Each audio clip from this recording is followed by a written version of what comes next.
How we doing today, YouTube? Deeski from Deeski Grills here, back with another cooking video. And today we'll be making firecracker chicken.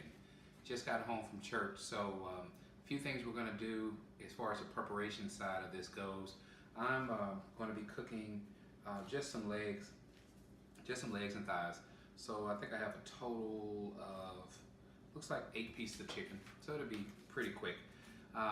We're going to get this thing marinating. That's the biggest thing. It's going to take at least about 4 hours to marinate. So I want to say hi to everybody. Hope you enjoyed this cook.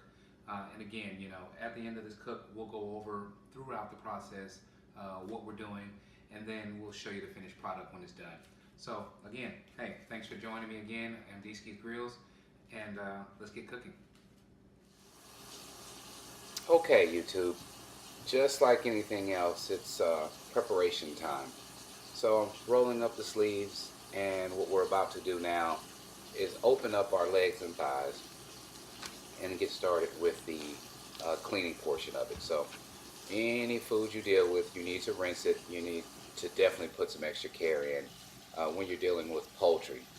So what you'll see in this clip right now is just me cleaning and washing off the thighs. And from there, I'll go in and I will do the same thing with the legs. So everything's going to get rinsed real good. We'll get it all on the cutting board. You see that cutting board has actually been through its paces. I've been using that one for about a year and a half. I think I got it at Bed Bath & Beyond. So, just using your cutting board and keep your cutting board clean.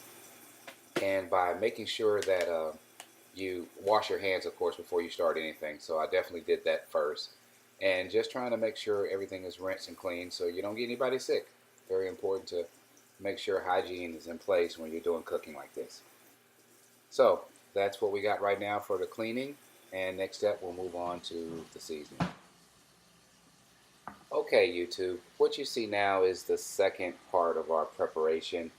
We are on now to the marinade portion of the seasoning process for this firecracker chicken. So what you see me doing now, if you remember, we just completed the rinsing process. Now we're adding the clean chicken to the Ziploc bag, and from there we'll start pouring in the marinade for the day. The marinade we're going to be using is the Frank's hot sauce. So what I have here, you'll see me pouring in this bottle, which wasn't full. It may have been 3/4 of the way full. So I added that whole bottle, and of course I stopped at the store on the way home because I wanted to make sure I had enough of the hot sauce to ensure that this chicken was submerged. It's going to, of course, after being filled up with more hot sauce, it's going to go into the refrigerator. And when it lays in the refrigerator, I just want to make sure that there's no problems at all having this chicken coated all the way during the marinating process. So that's what I did. As you can see, I have plenty of hot sauce in there. I used almost half of the second bottle as well. So now it's just making sure that it's zipped tight. It's going to go in the refrigerator for 4 hours. Some people marinate up to 8. I wanted to make sure to get this cook done today before it got dark and share this recipe with you guys. So I did 4 hours, and it still was more than enough time for the chicken to soak in that seasoning.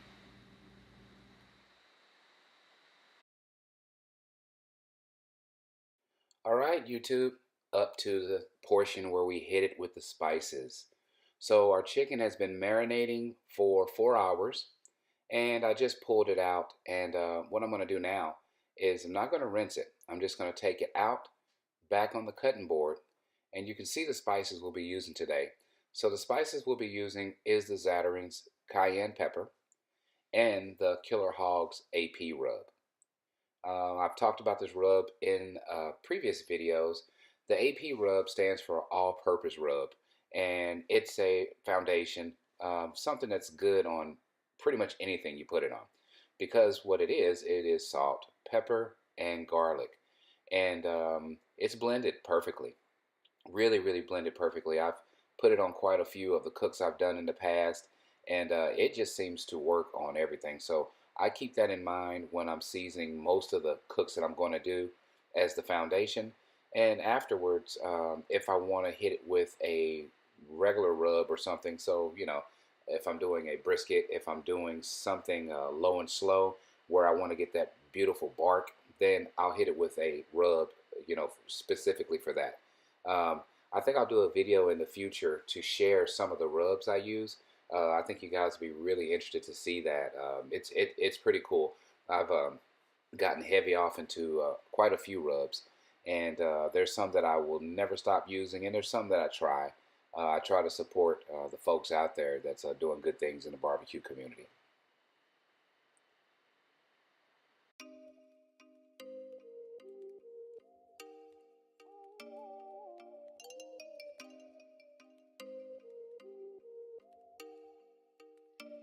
Oh, you make me wanna talk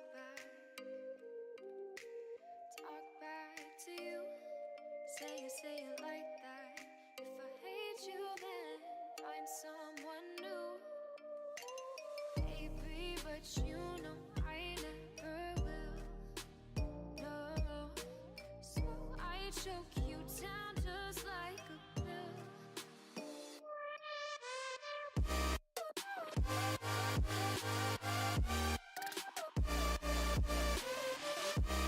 Oh yeah,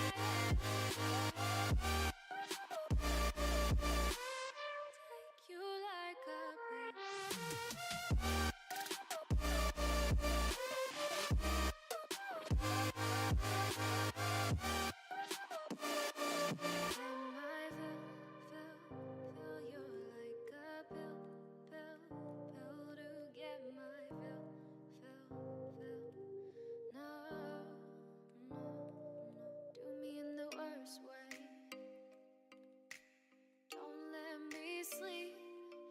Say you're sorry. Oh, maybe I'll leave. Baby, but you know I never will. No, so I choke you down just like a pill.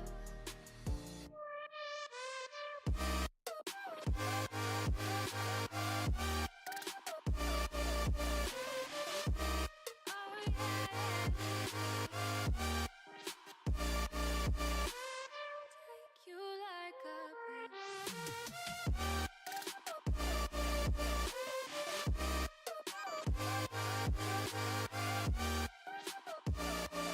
Get my fill.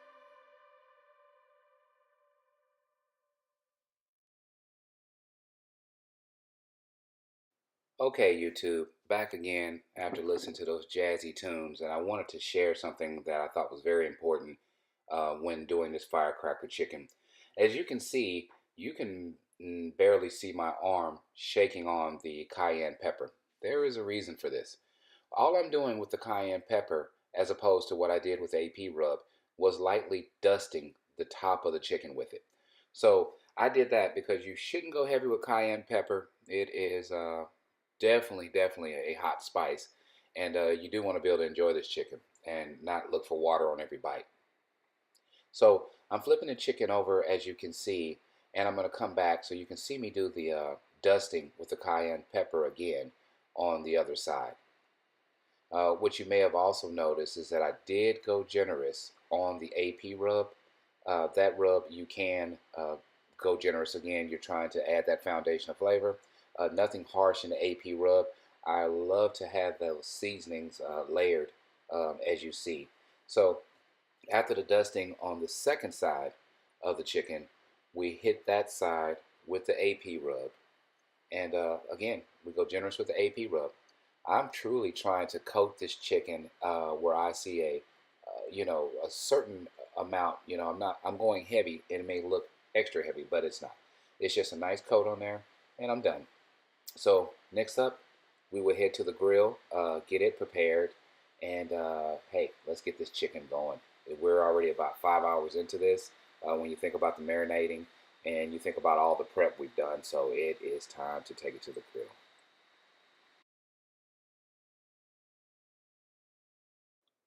Okay, YouTube, we're at the grill now. As you can see, the fire is roaring.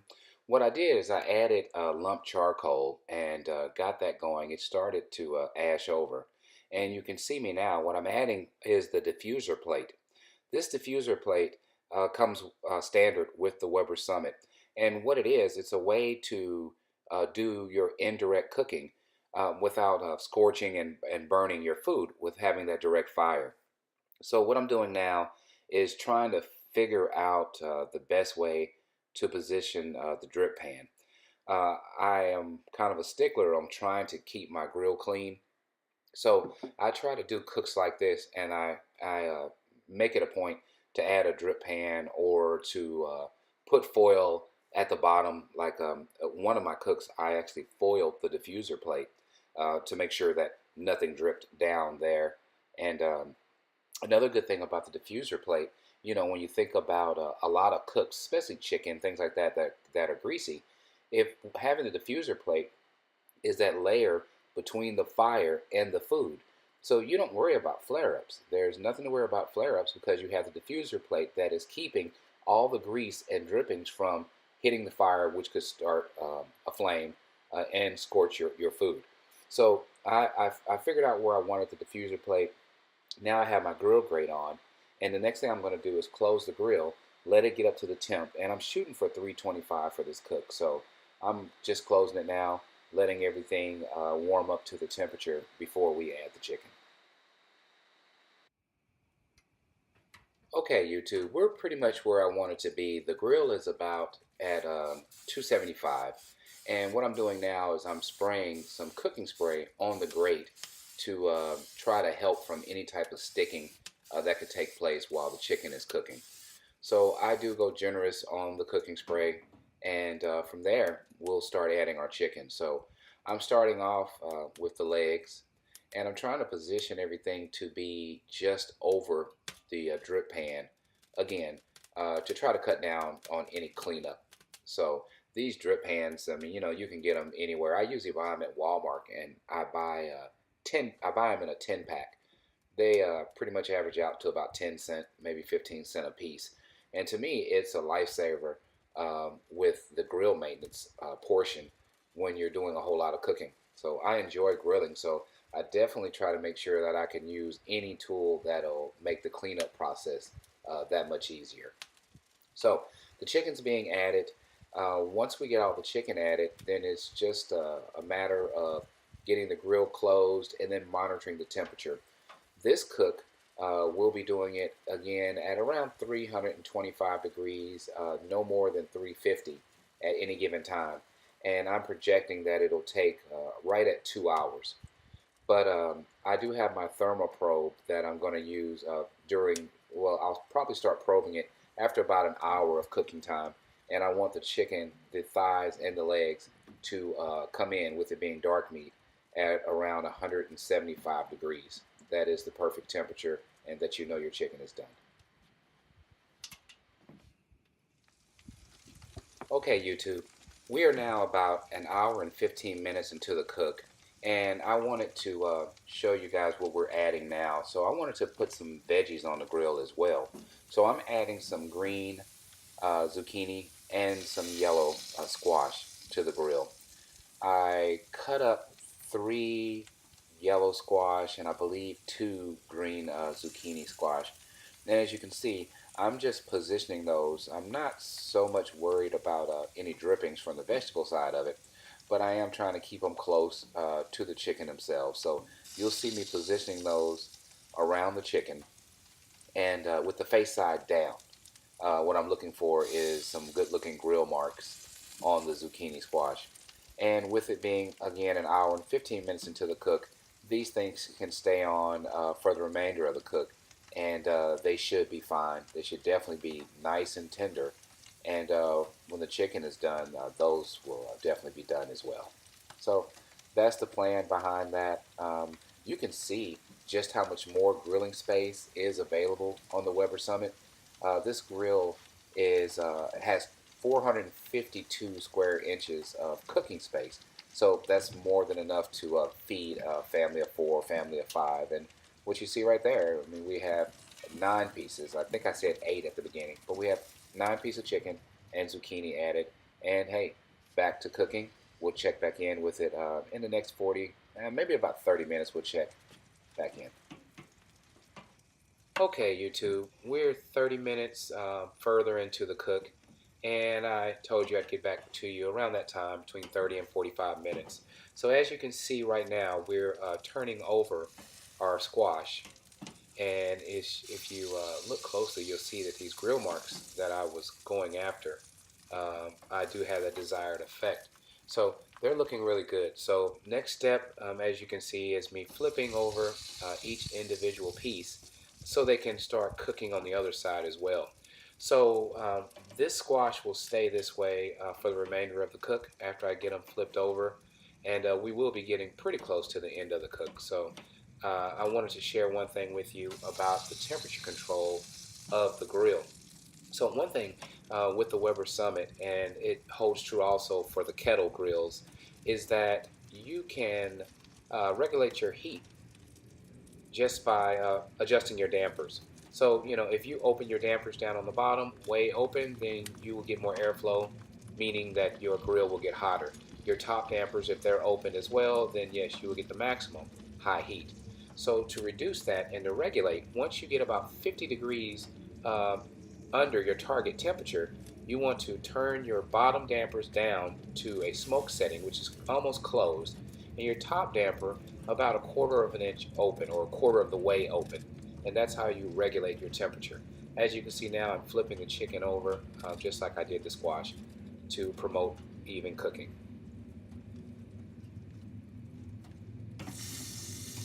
Okay, so we have our pieces that we are turning over, and once these pieces are turned over, the next thing we're going to do is grab our thermal probe, because I'm at the point now where I want to start checking the temperature.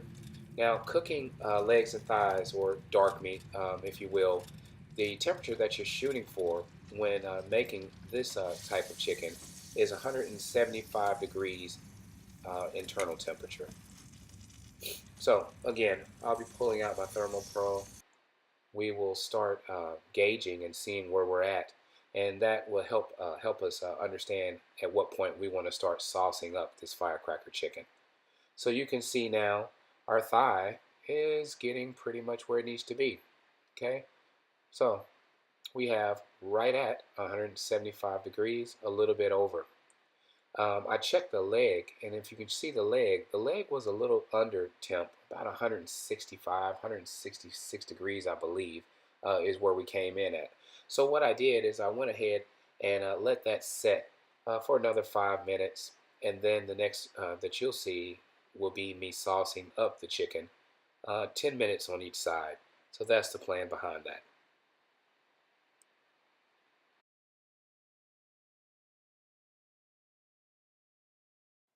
Okay, as you just saw, it is time to sauce it up.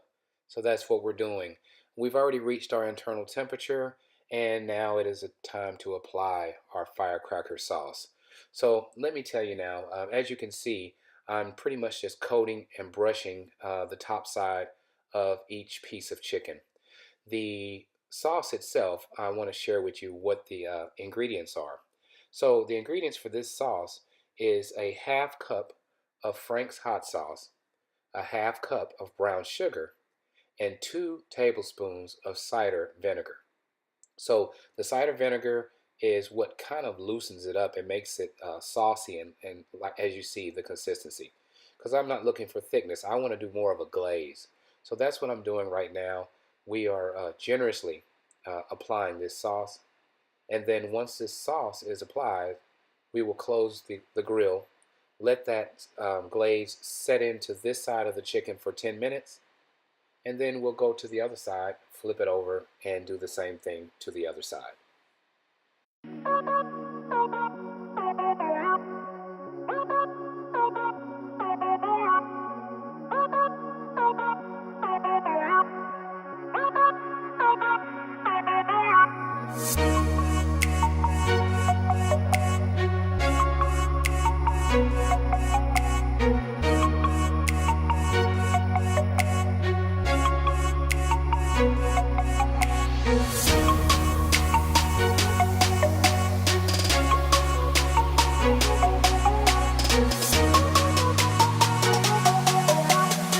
Okay, YouTube, it's been 10 minutes, so now we're going to open up the grill. You see the glaze is coming on quite well on that side. So now we're just going to flip the pieces over and apply the same liberal amount of glaze to the other side. I'm going to fast forward through this, and you can check it out. I don't want to take up too much time, but it's the same process we did on that side we're going to do on the other side. We'll just glaze it really, really good. It'll go 10 more minutes, and the next thing you see will be us plating it up and getting ready to take it on the inside. Okay, YouTube, we are done. We've actually done the second side and let that set for 10 minutes. Now it's time to remove our succulent firecracker chicken from the grill and get it on the plate. So you'll see that's what I'm doing now. We will get them all plated up, take it inside. This was a very, very enjoyable cook. It didn't take too long to do, so we're a little bit over 2 hours, maybe 2 hours and 15 minutes. And as you can see, everything is looking good, but you'll really be able to see when we get inside. So we started getting a little darkness out there. I started this a little later in the afternoon, so this chicken is done. I had already taken in the squash a few minutes earlier, so that's why you don't see that there anymore. So meet me inside and let's check out the finished result of our firecracker chicken. Okay, so as you can see, the final result of our firecracker chicken came out amazing. Look at how succulent, look how shiny and beautiful the glaze is on the chicken. This was a wonderful, easy recipe. I want you to also see the zucchini squash. It came out great as well. So, as always, I want to thank you for joining me on D-Ski Grills. If you like this video, hit that like button or subscribe. And remember, at D-Ski Grills, grilling is not a pastime. It's a passion. Thank you for joining me.